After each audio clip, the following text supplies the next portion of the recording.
There is a poison that I have been addicted to um, almost my entire life. It started, I think, when I was as young as 4 or 5 years old. Um, my father is Canadian, and Canadians, like Americans, drink coffee rather than the old tipple of the British, which is tea. So I grew up in a household where coffee was freely available from a very early age, and started drinking it when I was about 4 years old. And I used to even, I remember when I started making it myself, I must have been about maybe 8 years old, and I used to put a heaped spoon of coffee, of Nescafe, into my cup even at the age of 8, and by the time I was 15 I'd doubled that. I drank filthily strong coffee, maybe, yeah, 15, 16, something like that. Um, and for me, from the age of 17 when I started smoking, um, I probably would have drunk about 10 cups of coffee a day, because I would make a coffee last about 2 cigarettes, you know, and I smoked about 20 cigarettes a day. When I started getting into yoga in 2008, I started to become aware that coffee was not beneficial.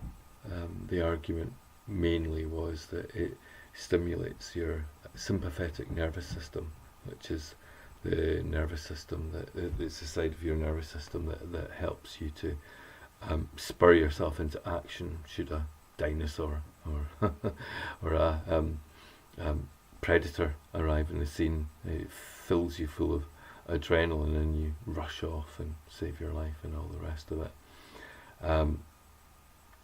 We have two systems to our nerves. One's called the sympathetic and one's called the parasympathetic nervous system. And the sympathetic nervous system is, in this day and age, largely defunct, but it still exists, you know. So when we take substances like cocaine, for example, that stimulates the sympathetic nervous system, and you get what feels like adrenaline rushes, which when you're in your 20s, maybe even in your 30s, that feels like a really good thing. And also sort of the whole system of nervous anxiety, stress, you know, the sort of thing that motivates you to work really hard at your job, which is sort of good for you when you're young, but really much less so when you're older. It becomes kind of like poisonous, that sort of adrenaline rush thing. And coffee stimulates the same system. And when I was young, it used to feel like it was really quite a buzz drinking that stuff. And I started feeling like it wasn't that good for me maybe in my late 30s, early 40s. You know, it started to feel kind of toxic and sludgy, and I still drank it because I still got like a buzz from it, but the buzz didn't feel as nice as it did when I was young. And I think this is the thing is like, if you have an addictive personality like I do, it's very, very hard to let go of substances that once served you. Like I used to love cocaine, for example, but as I got older, it felt more toxic than beneficial, and the same with ecstasy. It felt more toxic than beneficial, but coffee has been part of my life longer than any of those substances. I gave up coffee in 2011 for a period of about 9 months, and it wasn't actually that difficult to give up, but it sneaked its way back into my life.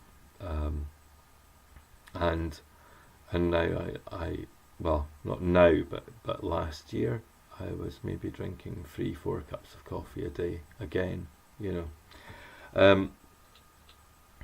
I made a decision to come off coffee, and on round about Christmas time I stopped having instant coffee.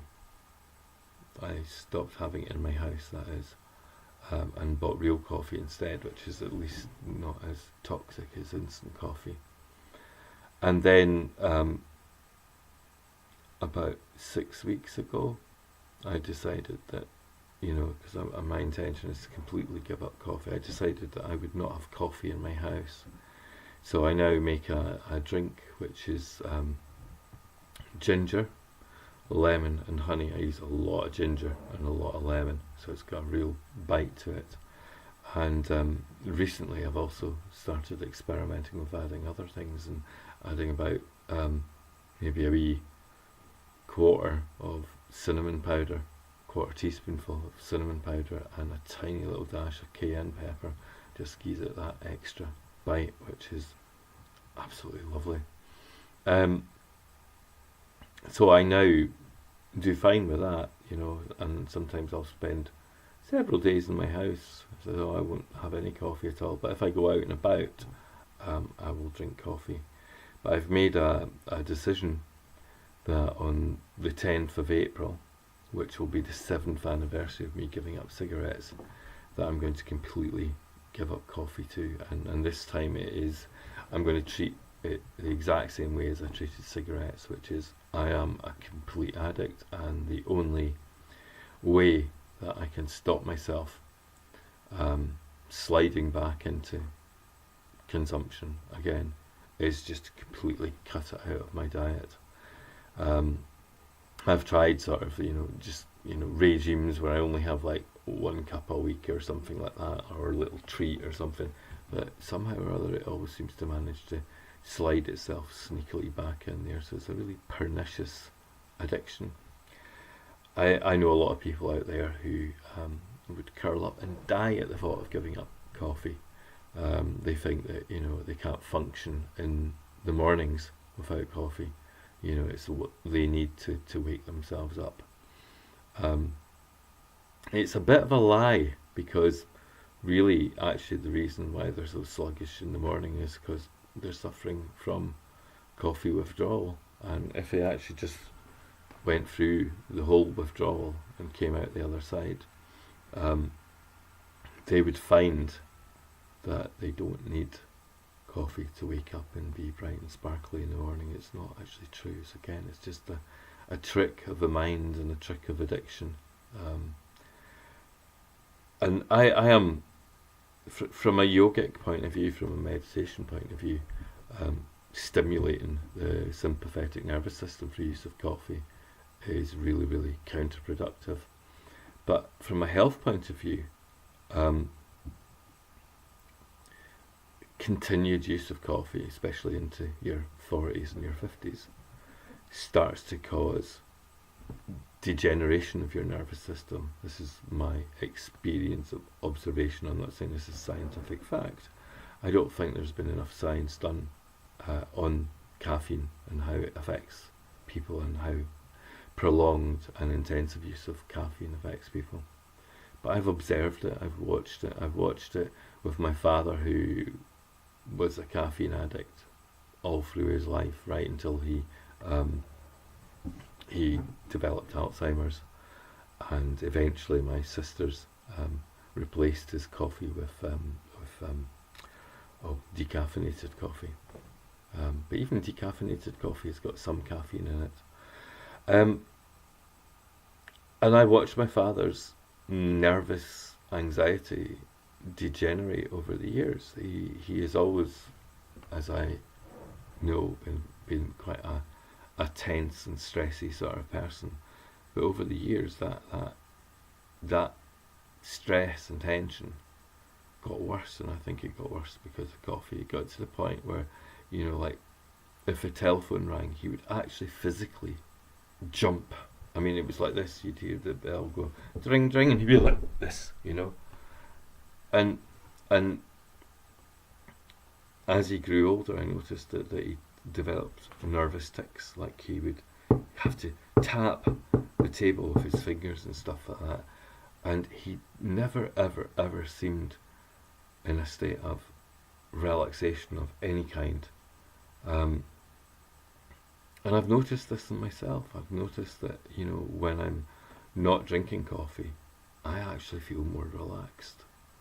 And when I am drinking coffee, and the more coffee I drink, the more stressy and anxious I start to feel. So, and also with my health issues, I just don't feel like coffee is doing me a whole hell of a lot of favours. When I drink it, my guts feel more grumbly, and then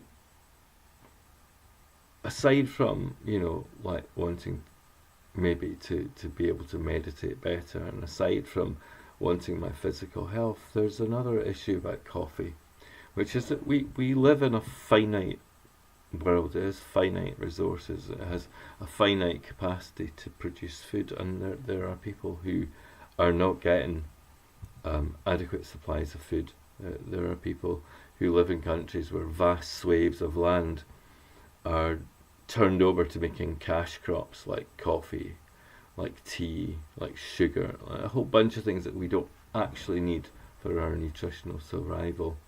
So whilst we are consumers of coffee, of tea, of sugar, what we're essentially doing is we're stealing from other people, because their land is turned over to making cash crops so that their countries can feed us privileged fat people who live in the Western world.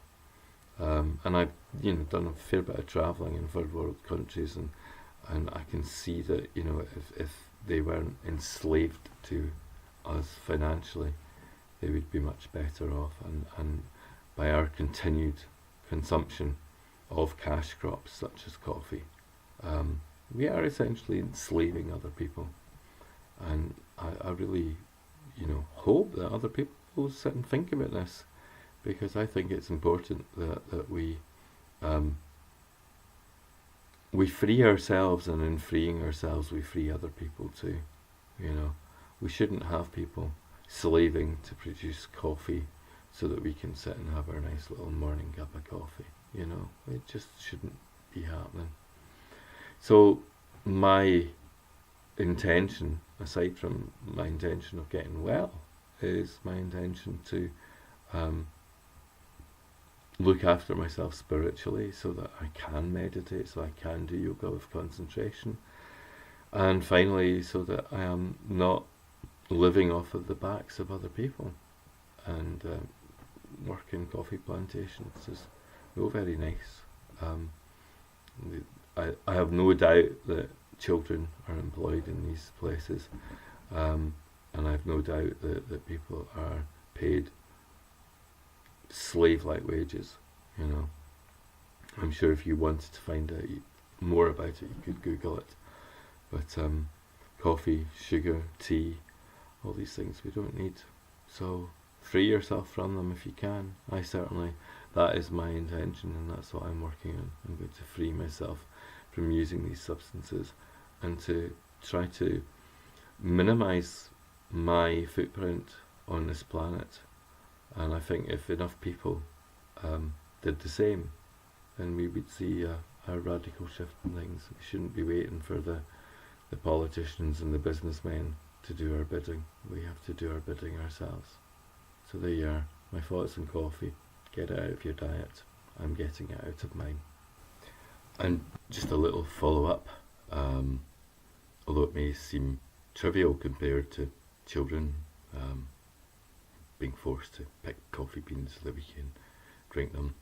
I also have to think about the whole vegan issue, and I am seriously considering giving up honey too. And it's, I don't feel so bad about honey as I do about stuff like milk, because little calves are killed in order to provide us with milk. But I did read somewhere recently. I don't know if this is totally true, but I'm sure it's one of these things you can investigate on the internet. But I read that an adult worker bee produces 1/50th of a teaspoon of honey in its entire lifetime. I was just thinking that.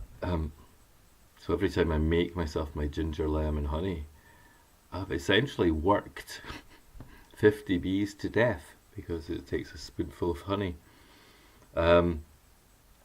So maybe that is not that cool. And a friend of mine has given me a jar of agave nectar, I think it's called, and I'm going to be trying that out. See if that is nice in a ginger lemon drink. I have tried it with sugar, muscovado or brown sugar, but again, of course, you've got the whole, exploitation of other people there with the sugar.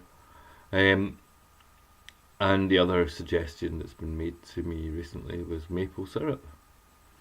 I guess there's no way that we can completely free ourselves from exploiting others. I mean, ginger, lemon, honey. Who picked the lemons? Who picked the ginger? On and on and on. But for my vegan friends, there's definitely alternatives to honey for that ginger lemon drink. So there's agave syrup, there's maple syrup, and there's sugar. And I think as long as you put enough ginger and lemon and cinnamon and cayenne pepper, the other substance doesn't really matter so much.